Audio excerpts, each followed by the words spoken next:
Hola, ¿qué tal? Muy buenas tardes, sean bienvenidos todos. Muchas gracias por la espera. Bienvenidos a la sesión de Aprender del Error para Transformarnos. Esta sesión será impartida por Alejandra Marcote. Y antes de entregar el micrófono a Alejandra, déjenme contarles un poco de su experiencia. Alejandra es coach organizacional y speaker especializada en el aprendizaje desde errores y fracasos, directora de Aprender del Error. Desarrolla un concepto integral de abordaje de los errores, fracasos para la transformación cultural de equipos y organizaciones. Trabaja como NG Coach en procesos de transformación digital corporativa y organizadora de eventos colaborativos para la innovación abierta. Es también facilitadora de espacios de conversación para la equidad de género y el empoderamiento de la mujer. Es capacitadora de emprendedores y también fue contadora pública con más de 15 años de experiencia en organizaciones. Pues no me queda más que nada agradecerte, Alejandra, por tu tiempo, por dar esta sesión. Pues bienvenida. Muchísimas gracias. Yo súper agradecida por la invitación y por esta tarde para compartirla con ustedes. Bueno, ¿y por qué elegimos este nombre, no? Aprender del error para transformarnos. Yo les traigo la propuesta aproximadamente para reflexionar sobre nuestro vínculo con lo que no funciona, con lo que esperábamos que suceda de una forma y eso no pasó, ¿no? Esa es la idea de aprender del error. Yo les cuento que, bueno, vengo trabajando en este tema hace aproximadamente 5 años, ¿no? Como les contaba, yo soy contadora, trabajé en relación de dependencia, trabajaba en planificación económica, financiera, y bueno, y la vida en algún momento planteó esto de, estás haciendo lo que querés hacer. Y durante estos años, hace ya más o menos 10 años, vengo en un proceso de transformación constante. Y en el camino apareció este tema, ¿no? Cuando yo me empecé a dedicar a emprender, hace más o menos 5 años, o sea, a trabajar por mi cuenta y en algo completamente distinto a lo que había desarrollado los años anteriores, empecé a trabajar como coach y demás, algo que me di cuenta, acá en Buenos Aires particularmente, es que se quería potenciar mucho el emprendedorismo, ¿no? La innovación. Se hablaba de que Buenos Aires podía ser una ciudad dentro de lo que es Latinoamérica que potenciara la innovación.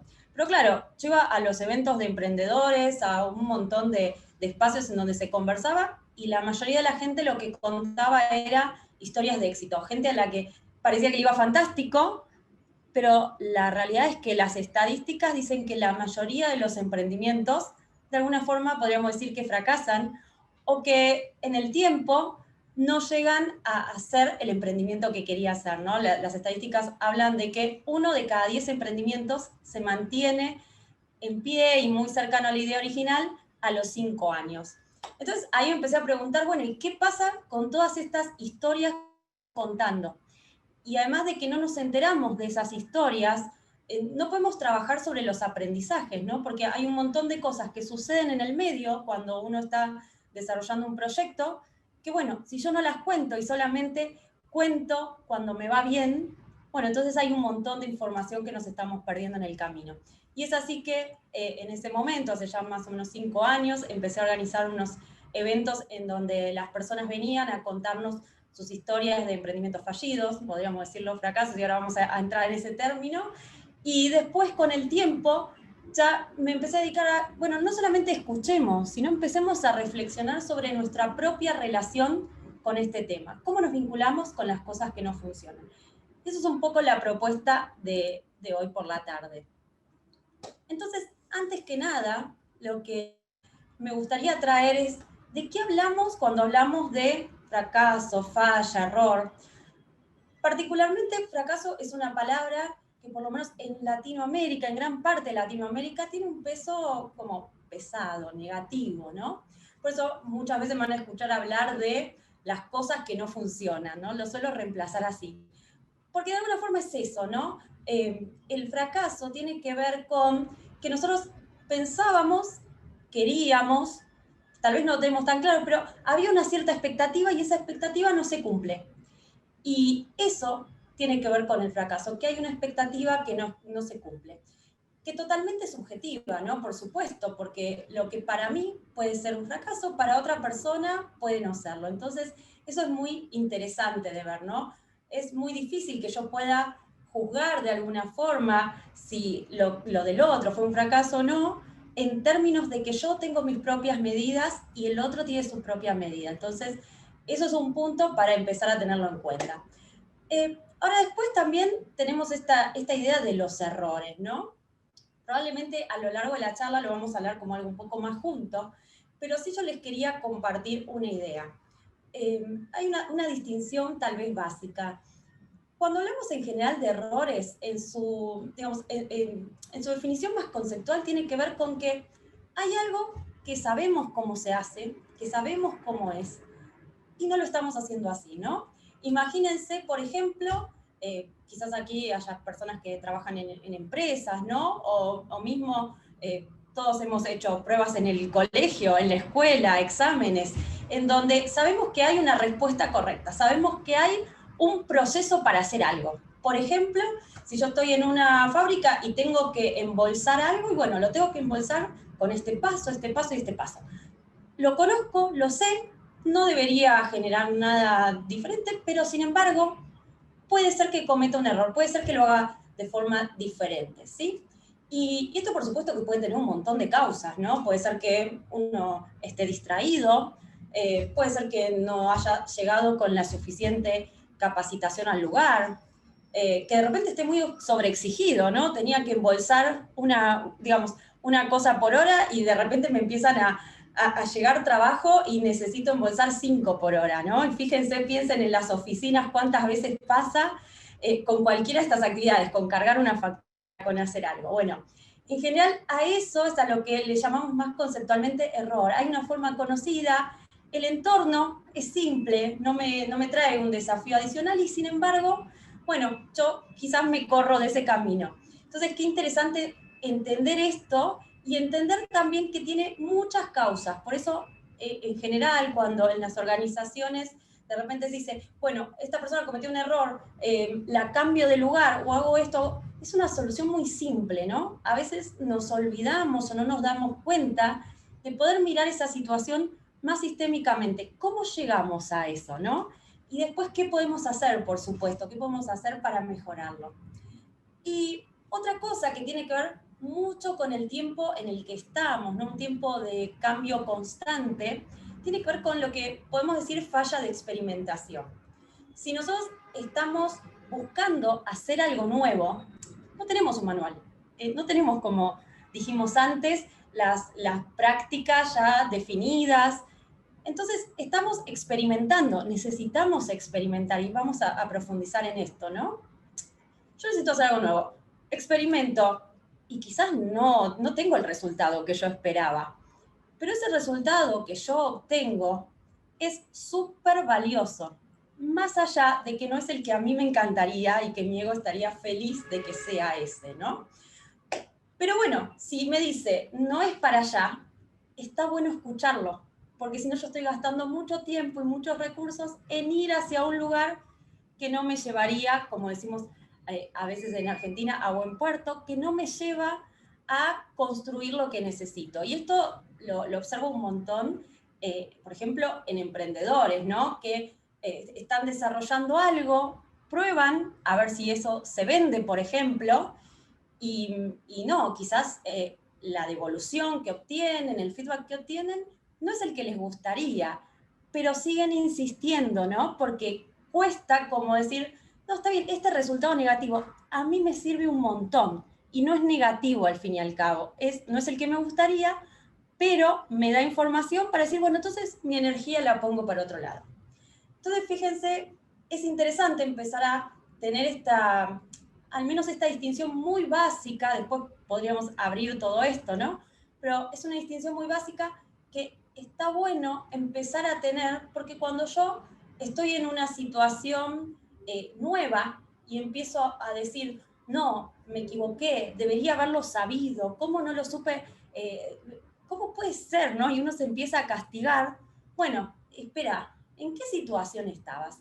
¿Era un error? ¿Tenías ya todo definido? Y no sé, te olvidaste de leer el manual, te olvidaste de preguntarle a alguien cómo era, estabas distraído, o era algo que no tenías ni idea. Y creo que este es el punto, porque hoy nos encontramos muchísimo en estos ámbitos en donde hay muchos cambios, en donde creo probablemente muchos de los que estamos acá estamos repensando, a ver, en lo que estamos trabajando, va por acá o necesitamos hacer cambios. Entonces quizás ahí no hay errores, ¿no? Está esto de, estamos fallando, y lo voy a poner entre comillas, en un espacio de experimentación, ¿sí? Así que esto es lo más probable que nos encontremos por ahí. Y hablando de estos temas, a mí siempre se me viene la imagen de cuando somos chicos, nosotros aprendemos a caminar, aprendemos a andar en bicicleta, a andar en patines, ¿no? Todo en ese momento de la niñez, todo es como nuestro tiempo y nuestra energía está en aprender, ¿no? Ese foco constante en aprender, en descubrir. Y en ese aprender y descubrir, yo creo que si les pregunto, la mayoría nos hemos dado unos cuantos golpes, ¿no? Probamos, intentamos, nos caemos, nos levantamos, a ver cómo era esto, no, y ya lo voy a sacar, ¿no? Y hay alguien que nos está alentando y que se está riendo y que nos dice, dale, dale, ¿cómo no vas a seguir intentando? Y ahí, en ese momento, creo que todos tenemos la idea de que esto es un proceso, ¿no? Estamos en un proceso de aprendizaje y ese proceso de aprendizaje implica que no nacimos sabiendo, porque no nacimos con, alguien nos puso, vieron como en Matrix que de repente te llega la información de cómo haces todo, no, o sea, tenemos algunas pautas básicas y necesitamos ir probando. Entonces, fíjense qué interesante, ¿no? Porque cuando somos chicos, esto nos lo permitimos. Y de hecho, cuando vemos a alguien joven, a un niño, lo aplaudimos y lo alentamos. Pero con el tiempo, ¿no?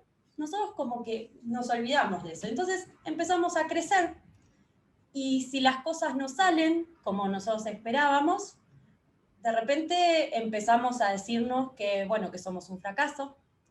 Y esto lo he visto en muchísimas sesiones, conversaciones de coaching con personas, con emprendedores, con líderes de muy alto cargo en organizaciones, ¿no? Esto de no salió, soy un fracaso, soy un fracasado, soy una fracasada. Tremendo las cosas que nos decimos, ¿no?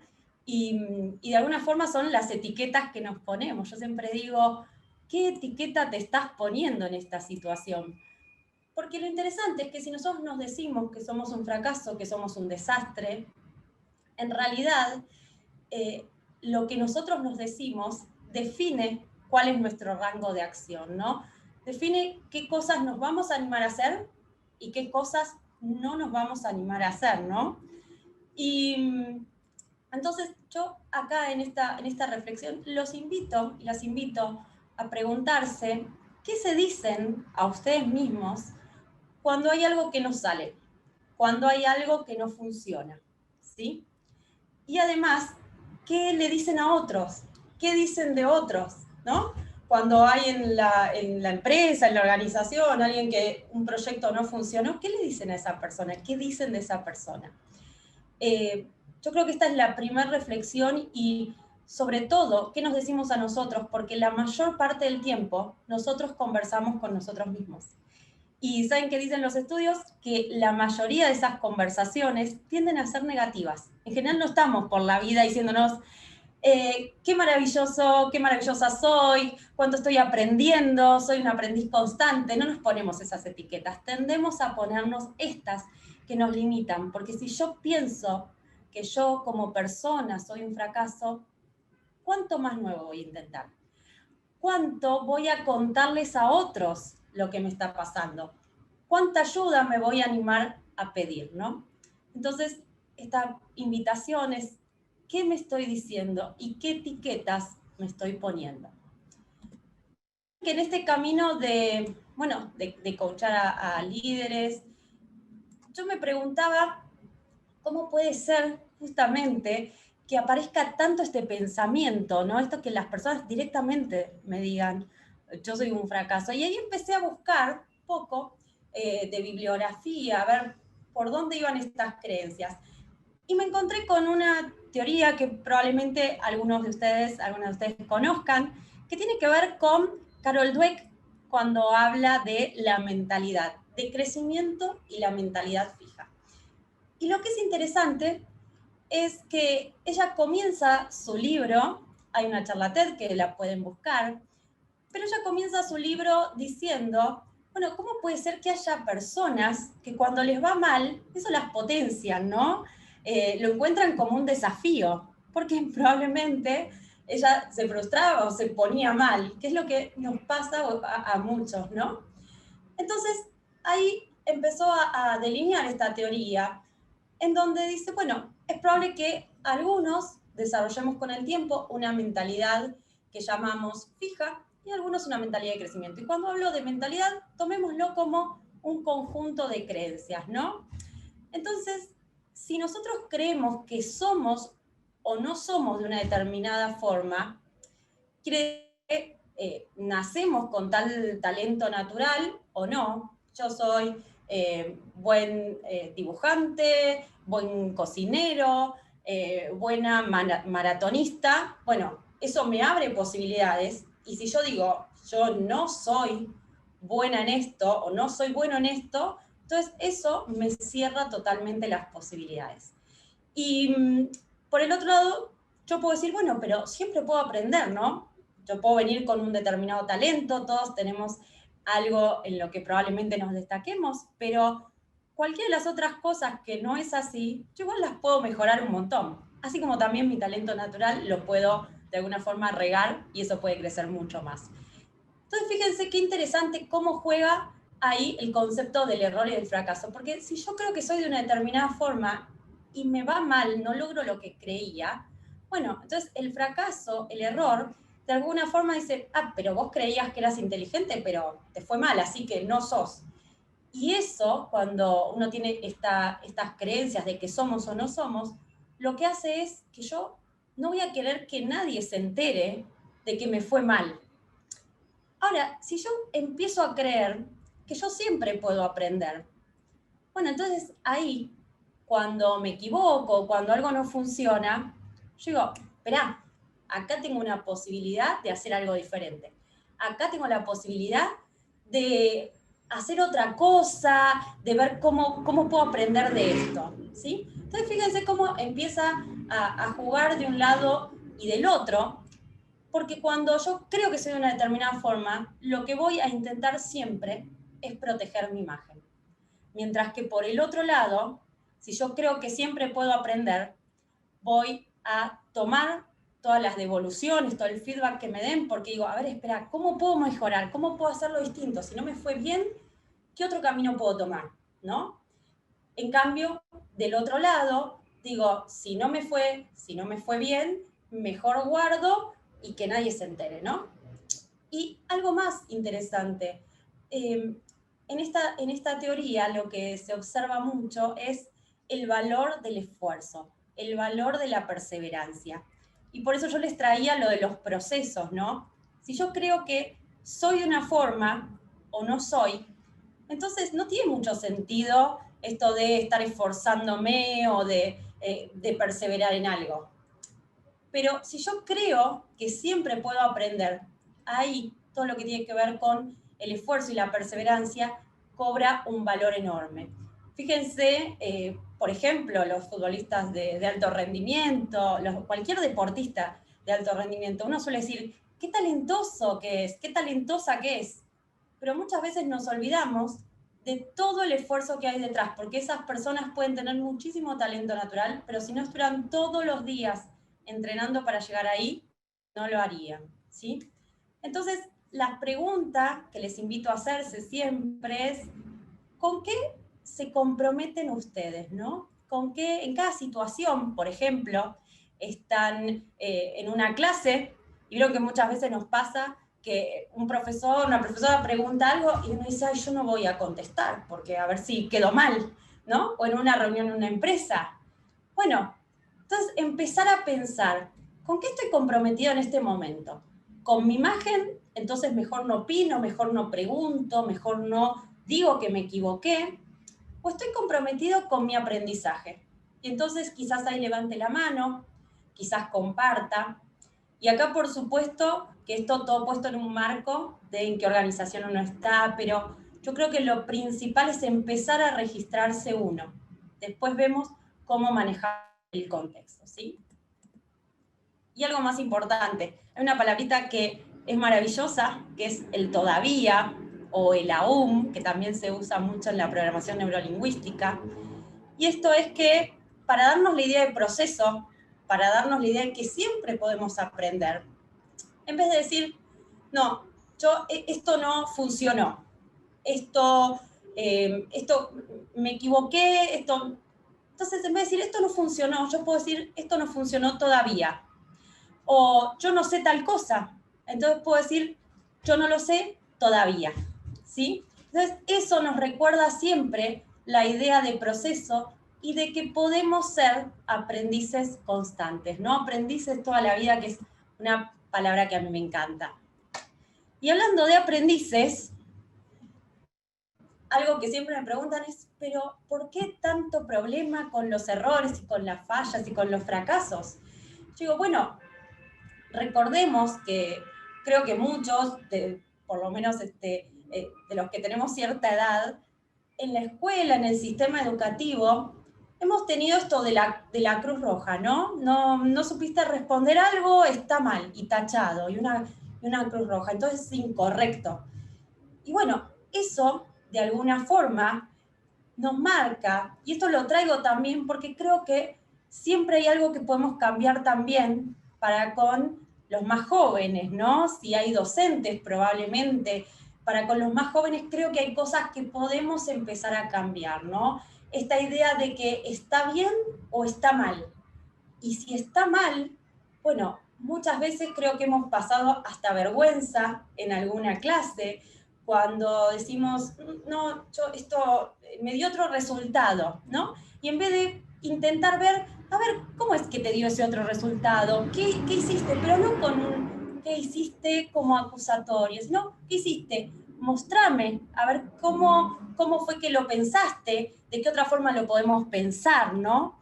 Entonces, fíjense qué interesante si podemos empezar a ver esto distinto, también quienes están liderando equipos. Bueno, ¿cómo podemos trabajar esto distinto en las organizaciones, en nuestra familia, en el aula, ¿no? Cómo esté bien o mal, así que no lo podemos decir, que no podemos hablar, muchas veces nos influye que eso lo llevamos a lo largo de nuestra vida y lo reforzamos y lo transmitimos, ¿no? Yo siempre digo, empecemos por el metro cuadrado.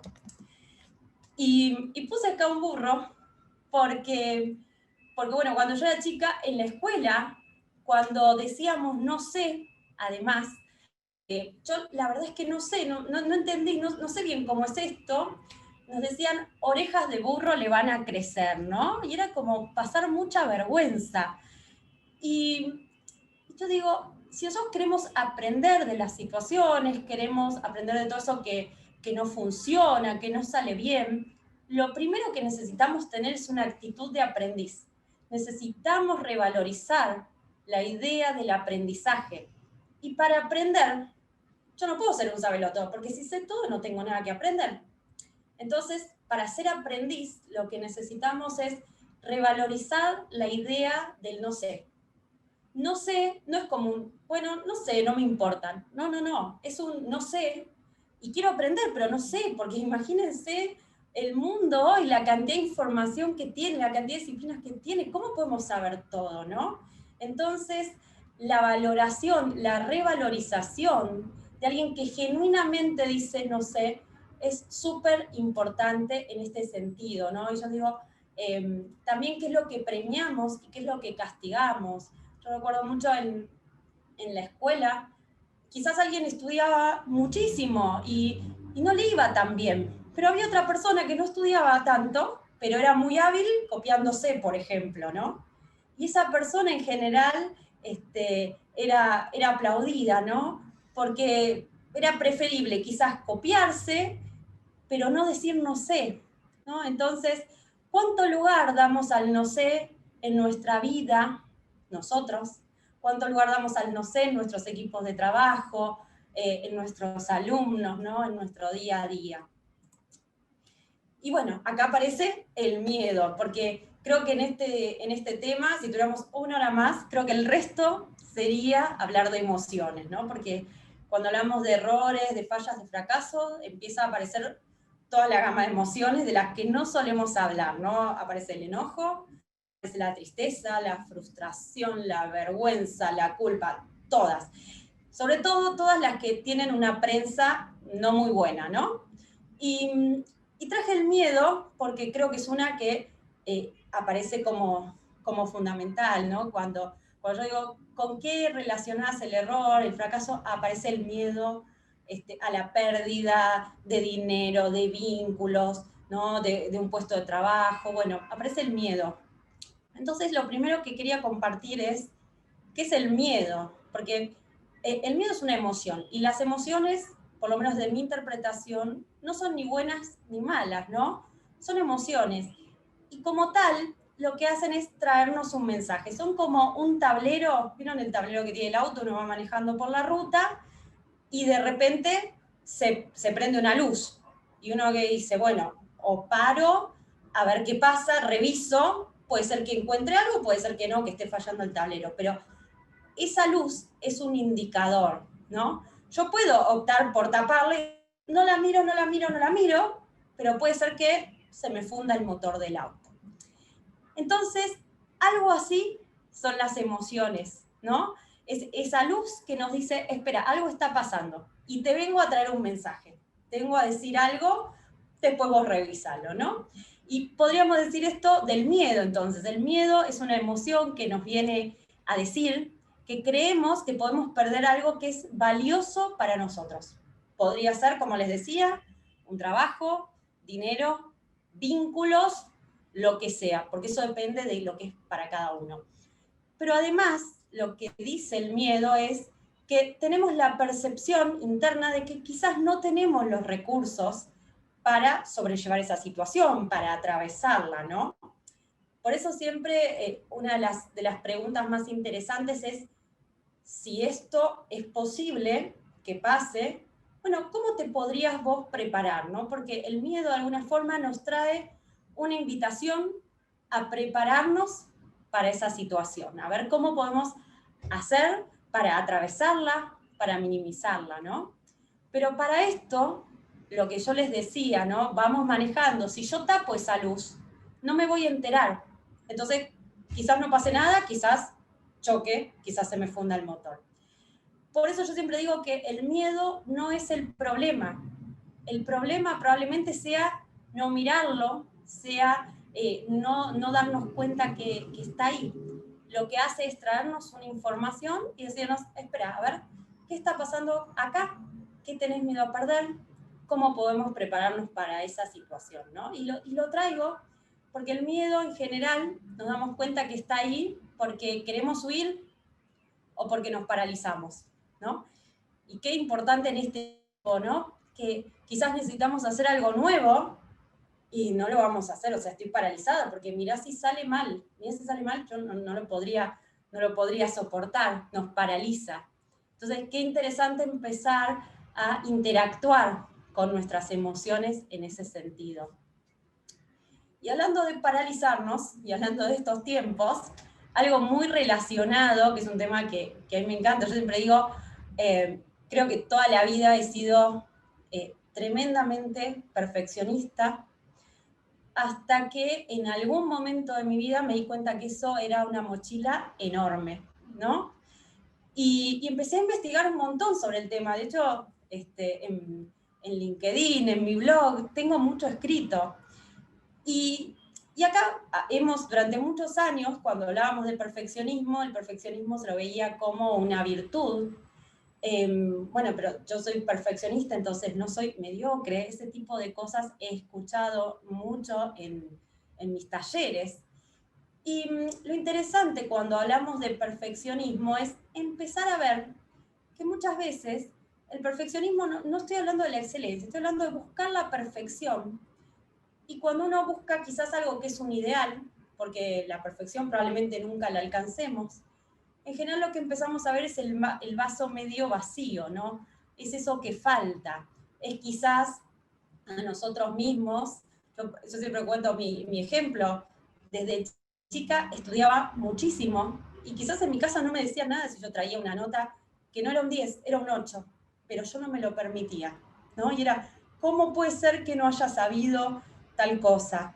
Y eso es el perfeccionismo, ¿no? Es, te sacaste un 9,50 y en vez de estar festejando que te sacaste un 9,50, lo único que podés pensar es en esos 0,50 que no te sacaste. Entonces es interesante empezar a identificarlo, ¿no?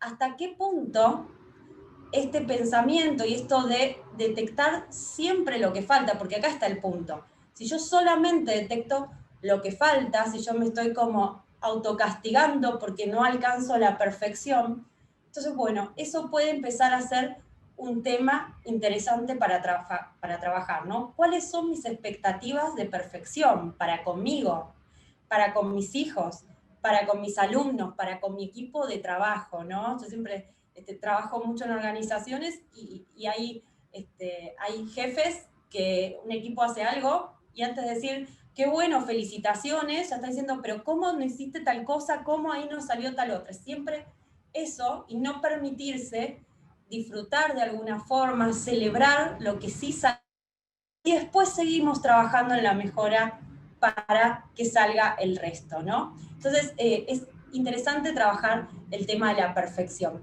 Y porque, como siempre digo, que es un trabajo para mí constante, es mejor hecho que perfecto, sobre todo en estas situaciones, ¿no? Al estar en una situación, por ejemplo, en este momento de muchos cambios, donde los cambios son... Y en muchas ocasiones nosotros no nos permitimos mostrar, por ejemplo, algo que estamos haciendo. Quiero hacer un nuevo producto, quiero lanzar un emprendimiento, quiero escribir algo porque de repente tengo ganas de compartir con otros y no me animo porque no está lo suficientemente perfecto. El tema es que cuando yo pregunto, bueno, ¿y qué sería perfecto? Muchas veces tenemos un estándar que quién sabe si lo vamos a alcanzar y cuánto nos llevaría.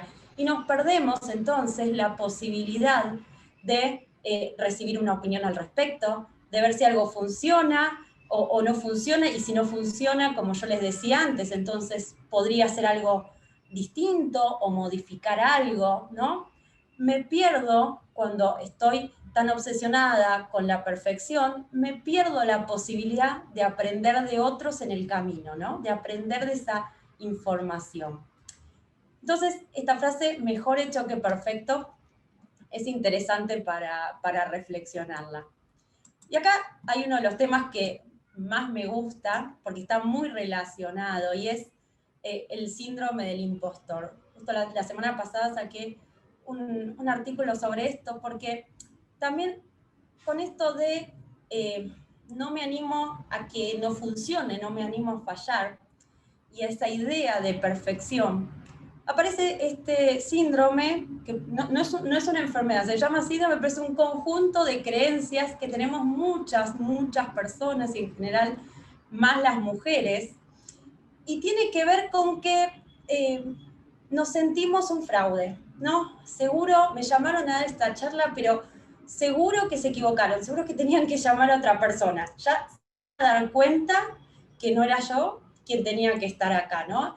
Y esto pasa muchísimo, nos sentimos que no tenemos todo el recorrido que tendríamos que tener, que estoy acá, pero enseguida se van a dar cuenta que no me corresponde a mí este lugar, ¿no? Ahora, este síndrome también nos dice que seguro que vamos a hacer todo mal, y acá aparece el tema del error y del fracaso. Voy a hablar y seguro que me voy a olvidar de lo que tenía que decir, o va a fallar la conexión, o va a pasar algo. Entonces, como yo creo que van a salir las cosas mal, que me voy a equivocar, que esto puede ser un fracaso, entonces ni siquiera me animo, ni siquiera doy el salto, ni siquiera intento hacerlo, ¿no? Este tipo de creencias nos frenan muchísimo, entonces está bueno poder identificarlas. ¿Cuántas probabilidades hay de que eso salga realmente tan mal, ¿no? ¿Y qué me estoy perdiendo? ¿Qué oportunidades me estoy perdiendo por no animarme, ¿no? Ese tipo de cosas, empezar a ponerlas en la balanza. Algunas de las otras formas que tiene este síndrome es esto de quitarse méritos, ¿no? Cuando hacemos algo y lo hacemos bien, bueno, muchas veces no nos damos nosotros el reconocimiento, o cuando viene otro y nos lo dice, nosotros decimos, no, no fue nada, era algo que no era muy complicado, fue todo gracias a mi equipo, pero nunca digo gracias, sí, fue algo que trabajé mucho para conseguirlo, ¿no? Entonces también, bueno, estar atento a este tipo de creencias. Y lo otro, también esto de valorar muy poco la experiencia y los conocimientos que tenemos, ¿no? Muchas veces no aceptamos trabajo, y esto se ve mucho, hay bibliografía, ¿no? al respecto, pero también lo he vivido y lo vivo con amigas, esto de no acepto quizás un trabajo, no acepto un nuevo desafío, porque yo misma no me creo demasiado, no valoro demasiado mi experiencia, mis conocimientos, mi recorrido. Entonces, tengo miedo realmente a que no funcione, a no ser suficiente para ese nuevo desafío, para el nuevo puesto. Entonces, es interesante empezar a identificar también este tipo de creencias, ¿no? Porque están muy relacionadas con todo lo que tiene que ver con el aprendizaje. Muchas veces no me puedo animar a un nuevo desafío, no me doy esa posibilidad de aprender porque tengo miedo, muchísimo miedo, a que salga todo mal, a que se den cuenta que yo no estaba lo suficientemente capacitada y sobre todo eso, a que no tenga un buen resultado, ¿no? Y me pierdo de nuevo el proceso y la posibilidad de desafiarme. Entonces yo siempre digo, bueno, algo interesante, sobre todo en este último punto, es nosotros podemos fracasar en un proyecto, en un vínculo, y lo voy a poner entre comillas, no quiere decir que puede que no se den los resultados que esperábamos. Podemos equivocarnos también, ¿no? Pero lo interesante es tener muy claro para qué estamos haciendo lo que estamos haciendo. Y cuando nosotros empezamos a tener claro eso, bueno, ahí podemos mirar hacia atrás, ver qué puedo aprender de esta situación, y ahora hablar sobre el aprendizaje, y poder seguir hacia adelante, ¿no? El para qué, el propósito, ¿para qué estoy haciendo esto? Es lo que de alguna forma me va a impulsar a seguir y a aprender. Y yo les decía, ¿para qué estoy haciendo esto, no? Y acá traje algunas frases que escucho siempre. Esta, por ejemplo, que es: para innovar necesitas fracasar. Y claro que sí. Si nosotros queremos hacer algo nuevo, si nosotros queremos hacer algo que no se hizo antes, o una variante de algo que se hizo, pero algo que no tenemos el manual.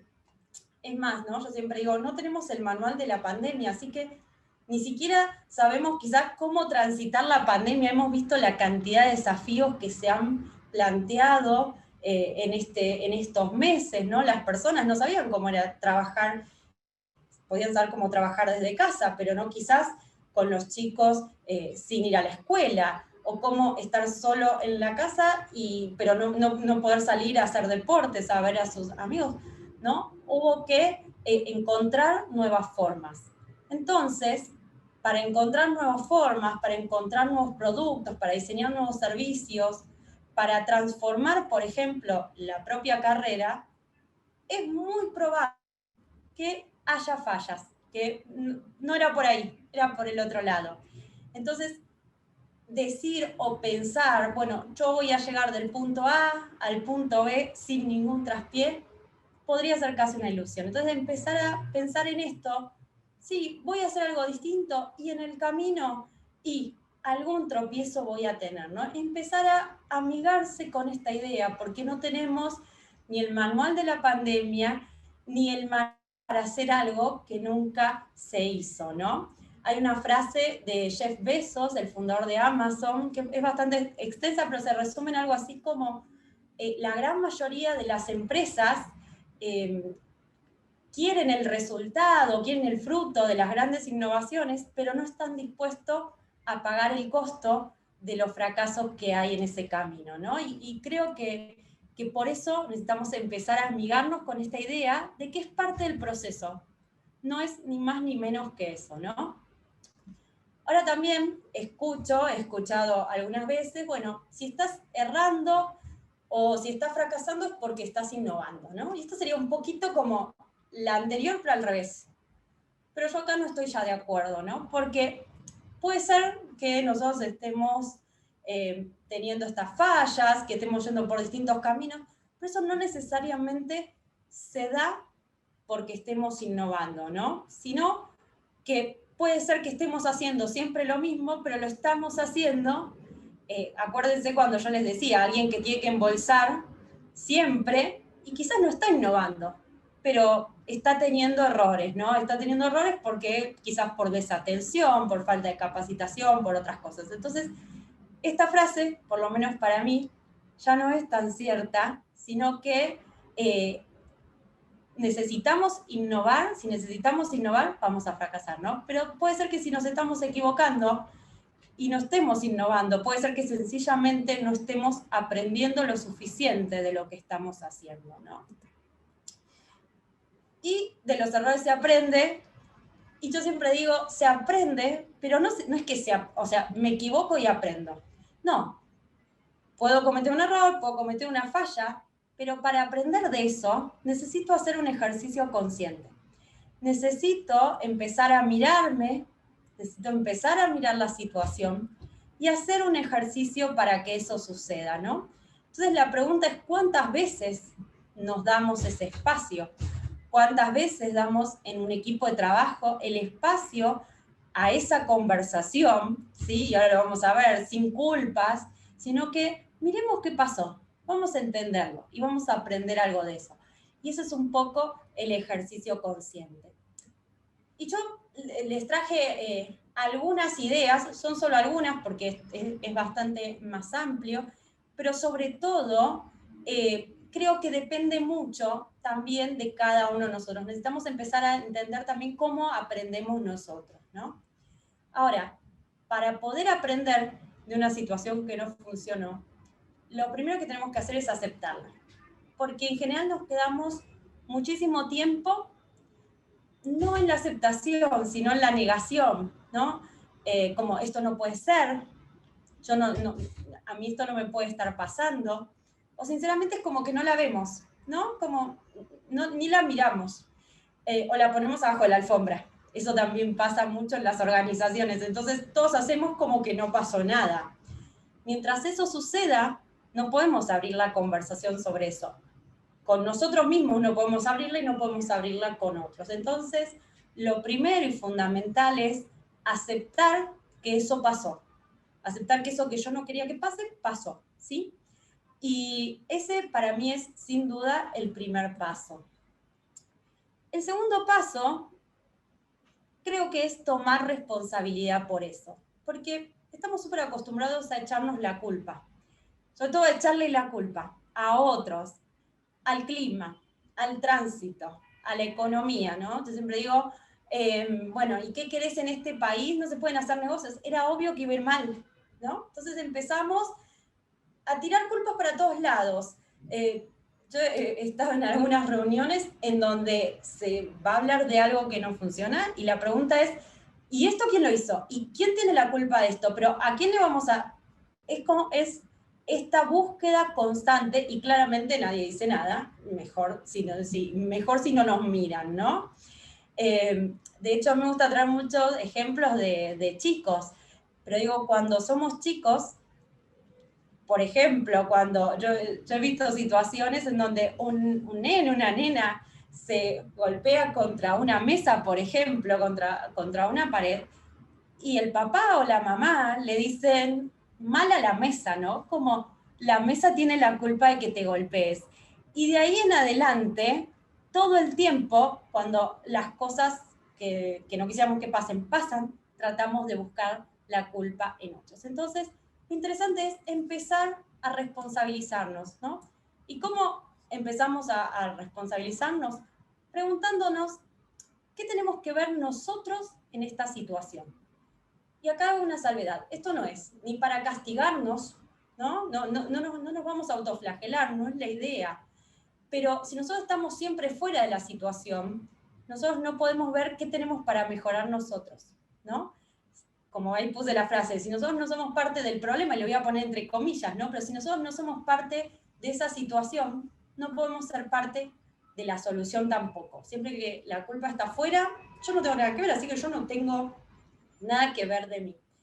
Por eso es interesante empezar a preguntarnos, a ver, ¿qué hubo de mí en esa situación? ¿No? Está bien, el cliente quizás, hay emprendedores que me dicen, el cliente no entendió que mi producto era súper valioso. Ok, eso es el cliente. Pero ¿y de vos qué puede haber ahí? Y quizás puedo empezar a darme cuenta que tal vez no estoy explicando de una forma que la otra persona entienda. Cuando decimos, bueno, lo que pasa es que mi jefe, mi jefa nunca me escucha. Bueno, ¿qué hay de mí? Bueno, ¿cómo estoy pidiendo, por ejemplo, que, digamos, no sé, que escuche esta propuesta o que reciba esta propuesta, ¿no? Cuando decimos, por ejemplo, y lo que pasa es que la otra persona siempre sobrepasa mis límites. Bueno, entonces empezar a preguntarme de mi lado. ¿Y cómo yo manejo esas conversaciones sobre los límites? ¿Cómo digo yo los no? ¿No? ¿Cómo trabajo las conversaciones que para mí son difíciles? Es decir, empezar a ver de cada situación qué puede haber de mí. Que quizás también me puedo dar cuenta, pero yo lo que pasa es que no había pensado en tales escenarios, yo no había visto tal cosa. Ahora la veo, claro, como decimos, con el diario el lunes, o sea, habiendo ya transitado la situación, podemos ver un montón de cosas. Pero bueno, eso es lo interesante, reflexionar sobre eso y ver qué puedo hacer con esto que ahora me estoy dando cuenta, ¿no? Y para esto, siempre digo, se requiere coraje sobre todo. ¿Por qué? Porque echar la culpa a otros quizás es fácil, pero mirar hacia adentro, hacerme cargo y decir, sí, mira esto, bueno, esto requiere mucho coraje. Así que empezar también, digo, es interesante empezar a darnos cuenta de todo este trabajo interno que necesitamos hacer y también valorar mucho cuando otra persona se anima a hacerlo, cuando alguien viene a contarnos que algo no funcionó y se hace responsable de eso, ¿no? Valorar también ese coraje de meterse hacia adentro y después poder compartir la situación. Y por supuesto, siempre digo, la humildad, ¿no? Porque acá cuando dejamos de mirar afuera y empezamos a mirar adentro, empieza a aparecer esto de al final yo no tenía todas las respuestas, ¿no? Al final también me puedo equivocar, puedo tomar una decisión que tal vez no era la mejor, y empiezo a conectarme un poco más con mi ser humano, ¿no? Entonces, poner de nuevo sobre la mesa el valor de la humildad, ¿no? El valor de ser humano y poder también compartirlo con otros. Esto me parece que es clave para quienes quizás me estén escuchando y estén liderando equipos en organizaciones, también para quienes somos, ¿no? Docentes, profesores, poner siempre la humildad sobre la mesa, ser ejemplo de lo que uno quisiera que pase, ¿no? Yo digo, no podemos pedirle a otros lo que nosotros no damos, lo que nosotros no mostramos con hechos, porque en el hablar hablamos mucho, pero después, ¿quién se anima quizás a compartir con sus alumnos? ¿Quién se anima a compartir con su equipo? Yo la verdad que tomé esta decisión y yo creo que no era la mejor. Fíjense, tuvimos resultados que no eran los que esperábamos. Empezar a abrir esas conversaciones, pero desde uno, creo que es lo más valioso que podemos hacer para empezar a generar una cultura que cambie, ¿no? Que empiece a aceptar los errores, las fallas y los fracasos. Y algo interesante también tiene que ver con cuál es el enfoque que le damos a las historias que nosotros mismos nos contamos y que después, por supuesto, les contamos a otros, sobre estos proyectos, eventos, vínculos, lo que sea que no haya funcionado o que nos hayamos equivocado. Porque en general al principio vemos todo súper oscuro. No sirve nada, ¿no? Está todo mal, todo negro. Yo digo, es toda una gran sombra. ¿Para qué me metí en esto? ¿Quién me mandó a hacer esto? Todo un desastre, ¿no? Pero después, cuando empezamos a amigarnos un poco, y ahí es mi invitación, empezar a resignificar esa historia, empezar a poner luz en los distintos espacios, porque nosotros siempre tenemos una historia, pero le hacemos recortes. Vieron que vamos cortándola y nos vamos contando pedazos de esa historia. Bueno, ¿cómo podemos alumbrar entonces esa historia donde hay errores, donde hay fallas, fracasos, y probablemente haya de nuestra parte enojo, tristeza, frustración, ¿no? Entonces, ahí mi invitación es empezar a preguntarnos cuáles son los regalos que me deja esta historia, ¿no? Porque seguramente puede ser que haya perdido dinero, que haya perdido algún vínculo, que se haya resquebrajado algo, pero también seguro que me dejó aprendizajes. Seguramente me puede haber dejado alguna nueva habilidad, ¿no? Pues yo siempre pregunto, bueno, ¿qué nuevas habilidades adquirí? Miremos, probablemente cuando yo entré en un proceso, en un proyecto, en un vínculo, tenía una habilidad y cuando salgo la tengo mucho más desarrollada, descubrí algo nuevo de mí, ¿no? Siempre esto de qué parte de mí conocí que no sabía que estaba ahí. Mira, ahora resulta que me doy cuenta de esto y no sabía, yo no sabía que podía hacer esto y ahora está acá. Después también esto de qué nuevos vínculos generé, ¿no? Quizás un gran regalo de la historia es que, bueno, el proyecto no funcionó, pero encontré un equipo, encontré personas con las que me puedo seguir vinculando y que realmente las quiero seguir manteniendo en mi vida, ¿no? Y otra pregunta que me gusta mucho es, bueno, ¿cómo me transformó esta historia? ¿No? Yo digo, ¿para qué vino esta historia a mí? ¿No? A veces en vez de preguntarnos tanto, ¿por qué me pasó esto a mí? ¿Por qué? Que me pone en un lugar de tal vez de mucha victimización, y que es probablemente una de las primeras reacciones que tenemos. Bueno, con el tiempo ir transformando esa pregunta en ¿para qué vino esta historia a mí? ¿No? ¿Para qué me pasó esto? ¿Cómo le encuentro un sentido? ¿No? Y cuando yo empiezo a ver todo esto que me dejó, le empiezo a encontrar un sentido diferente. Entonces, ¿cómo esta historia, más allá de que tuvo un resultado que no era el que yo había esperado cuando arranqué con esto, bueno, cómo me transformó? Y por último, para ir cerrando y hablando justamente de la transformación, a mí me encanta esta pieza, ¿no? Quizás algunos hayan escuchado hablar del kintsugi. El kintsugi es una técnica milenaria, oriental, en donde cuando las piezas, como las vasijas, como los platos, se rompen o tienen algún quiebre o les falta un pedazo, lo que hacen es hacer una mezcla, ¿no? Con un polvo de oro y con un pegamento muy resistente y empiezan a rellenar todas esas partes. Y lo interesante de esto es que estas piezas, como ustedes pueden ver, quedan hermosas, quedan muy embellecidas, pero además por esa mezcla que se les ponen esas grietas, quedan mucho más fortalecidas, ¿no? Son más resistentes. Entonces lo que ocurre es que terminan siendo en el mercado mucho más valoradas, más caras en precio. Y yo siempre digo, qué interesante si pudiéramos empezar a vernos un poco más, no como la vasija rota a la que le falta algo, que tiene una fisura, ¿no?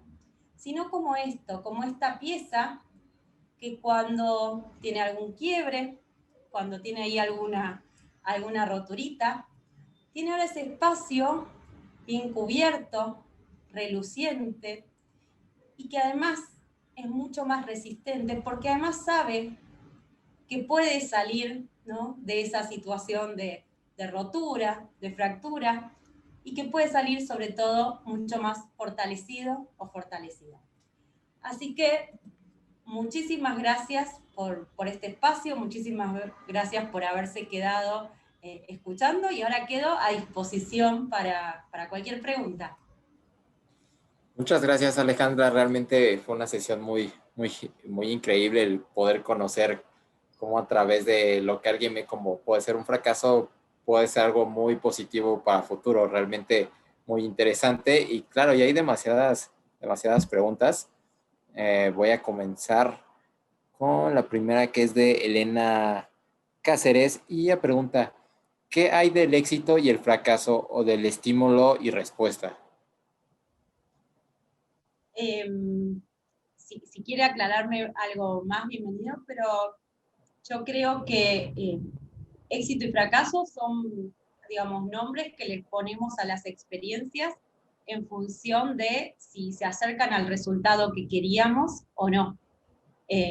Por ende, yo siempre digo, uno puede tener un proyecto que es un éxito, ¿por qué? Porque yo quería que fuera de tal forma, tenía esta expectativa y realmente lo alcanzó, y quizás al mismo tiempo estoy desarrollando otro proyecto, o tengo un trabajo, o un vínculo, y yo siento que es un fracaso. ¿Y qué quiere decir eso? Que bueno, que yo tenía pensado que sea de una forma y no lo es. No por eso yo soy exitoso o exitosa y fracasado o fracasada. Esto es lo que yo traía en las etiquetas. Tratar de sacar eso y decir, bueno, tengo experiencias que realmente están funcionando como yo quería y otras no. Y les puedo llamar éxito y fracaso. Pero todo el tiempo la vida oscila en ese continuo, ¿no? Porque quizás, de hecho, hay un proyecto que puede ser un éxito en determinado momento. Fíjense las organizaciones que quizás no funcionaban mucho antes de la pandemia y de repente con la pandemia explotaron, y al revés, ¿no? Entonces, creo que éxito y fracaso son nombres que les ponemos a las experiencias en relación a eso.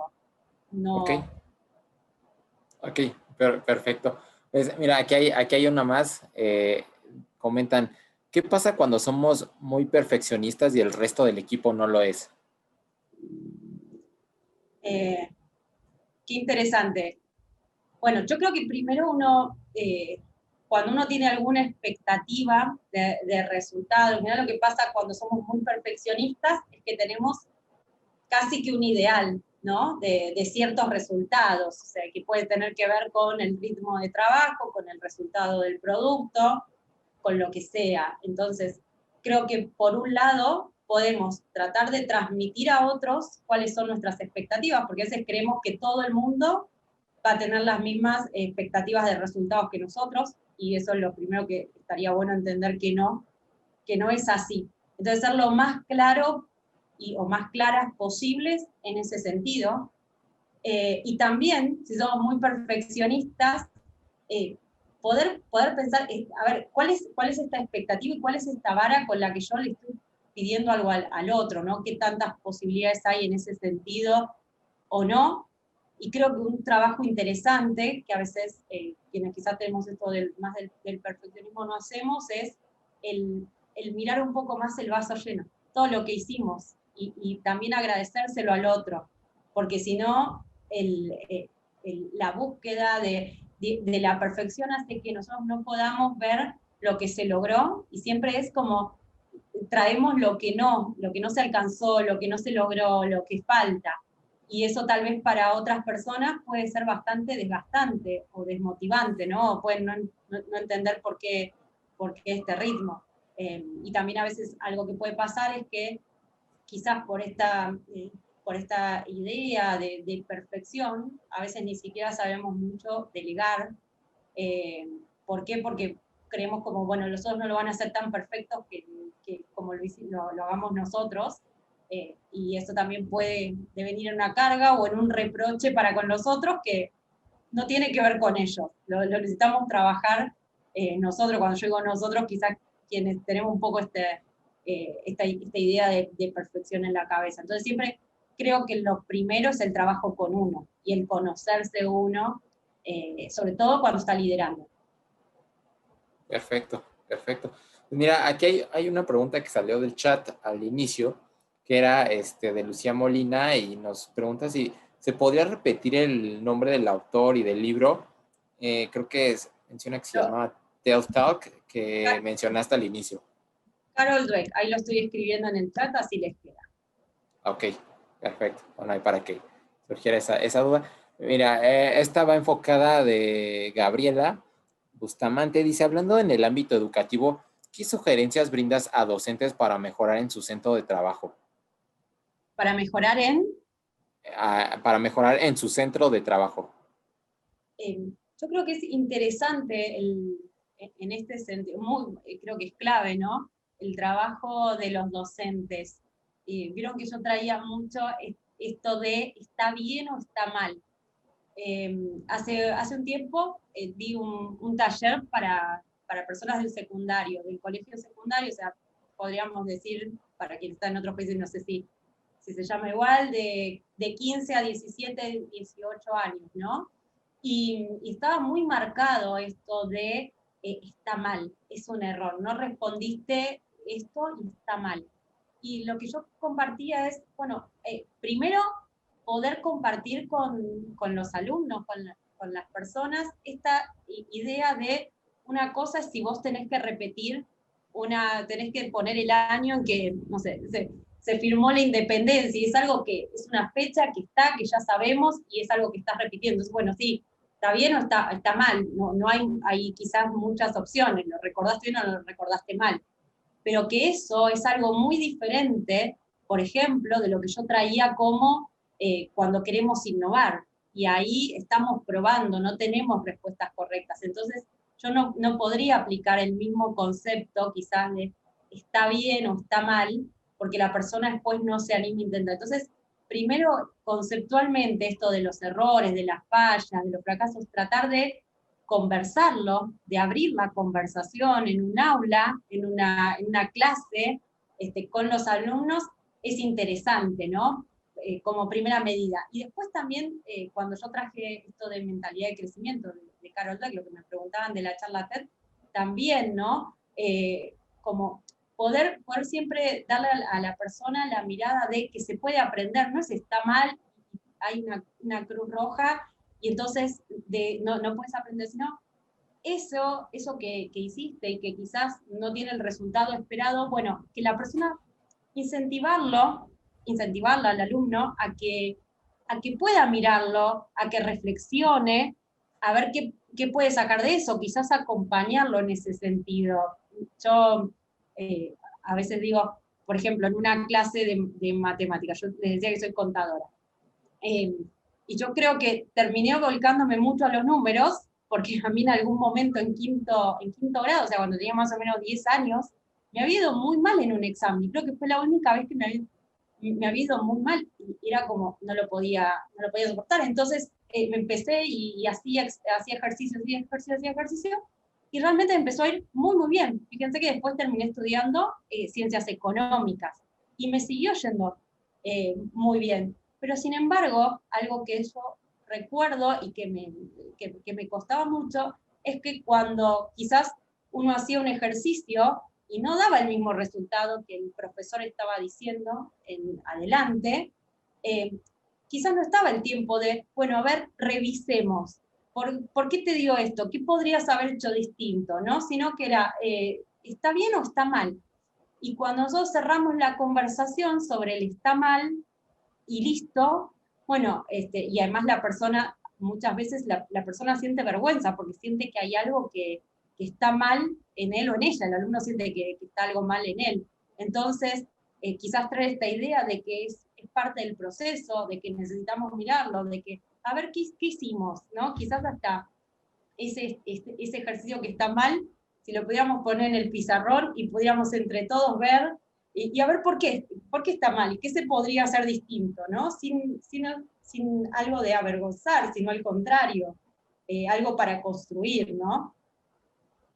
Sí, claro, totalmente coincido contigo. Mira, aquí es que están llegando demasiadas preguntas. Aquí hay otra más, me parece muy buena, ay, se me movió, aquí está. ¿Qué estrategia sugiere para mejorar el emprendimiento ante esta situación de pandemia? Ay, es súper amplia. Sí, porque habría que ver en qué estado está. Si me quiere contar un poquito más, podemos ahí profundizar, ¿no? En qué estado está, qué tipo de emprendimiento es. Si lo vinculo con este tema, sobre todo tiene que ver con eso. Primero, mirar si hay algo que no está funcionando, quizás compartirlo con otras personas y ver qué podríamos hacer diferente, pero no tengo ningún problema que me detalle un poquito más y a ver cómo podemos, qué día podemos traer. Claro, claro. Pues mira, aquí hay otra que es algo un poquito similar, pero ya un poquito más enfocada, es de qué manera puede ayudar a un coach en tiempo de pandemia. ¿Cómo puede ayudar un coach?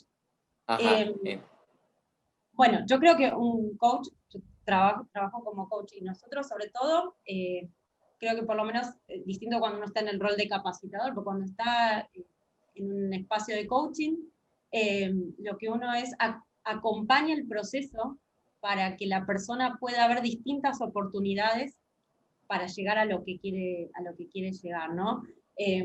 Yo siempre digo, en el ámbito del coaching se dice, bueno, a ver, los coaches hacen preguntas poderosas, esto quizás hay alguien que estudió coaching o algo de eso, es como a ver qué preguntas hacen poderosas. Y yo no estoy muy de acuerdo de eso, yo creo que en general lo que hacemos es conectar mucho con la persona, o eso es lo que creo que un coach debería hacer, ¿no?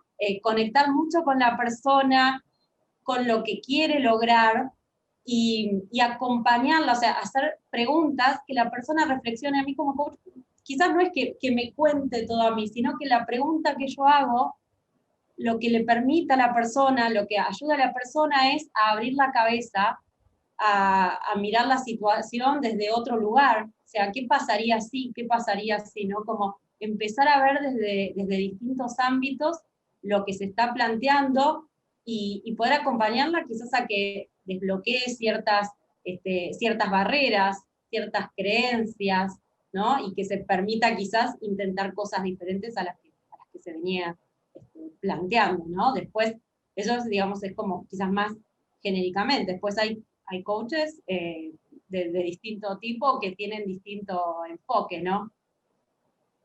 Claro, claro, pues Alejandra, muchas gracias. Realmente lo podrás ver, te haré llegar estas preguntas, tanto los comentarios del chat son demasiados. Tal vez si seguimos, nos seguimos otra media hora más sin problema, pero ya realmente respetamos mucho que nos hayas dado esta gran sesión. Realmente fue muy interesante. No sé si quieras decir algo más. Eh, yo a disposición, quedo a disposición para las consultas que quieran, porque entiendo que también hay un tiempo, pero me pueden encontrar en las redes, me pueden encontrar en mi web, digo, en cualquier lugar. Pueden hacer preguntas, si se suscriben en mi web hay un newsletter y les va a llegar también material. Totalmente a disposición y agradecida, pues realmente me encantó este espacio y voy a leer el chat para ver también qué otras consultas quedaron. Claro, claro. Pues bueno, muchas gracias. Solamente antes de que termine esta sesión, déjenme repetirles a todos, ponerles en pantalla rápidamente, nuestras redes sociales para que puedan seguir estando al pendiente de las futuras sesiones que se vienen en McGraw-Hill o eventos. Realmente agradecemos a todos por estar presentes en esta sesión, por su tiempo y sobre todo a ti, Alejandra, realmente fue una excelente plática.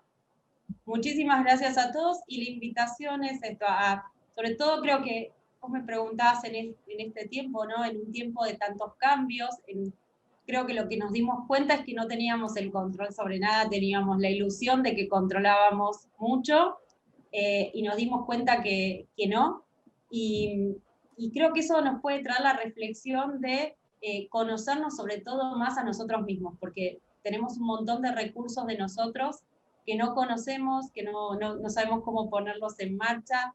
Y tenemos además un montón de historias, creo que en la medida que pasa la vida, tenemos muchas historias de situaciones que no salieron como esperábamos, que nos sobrepusimos, que salimos adelante, y eso entonces tiene un valor enorme, y qué interesante es si podemos empezar a mirarlas distintos, si podemos empezar a resignificarlas, si podemos empezar a preguntarnos, bueno, ¿qué hice yo ahí que me permitió estar hoy acá, ¿no? ¿Cómo pude salir de esa situación? Porque creo que hoy en algunas personas tal vez hay mucha desesperanza, o bueno, ¿cómo salgo de esto? ¿Cómo atravieso esta situación? Creo que hemos atravesado cada uno muchas situaciones, entonces poder mirar más amorosamente nuestra vida y nuestras historias, creo que nos permite traer herramientas que no somos conscientes que tenemos. Perfecto. Pues muchas gracias, Ale. Realmente fue muy emotivo y aprendimos demasiado para poder seguir adelante sobre estos tiempos tan raros en los que estamos viviendo. Pues muchas gracias a todos. Realmente les agradecemos ampliamente su asistencia el día de hoy. Que tengan muy buena tarde todos. Muchísimas gracias, un beso.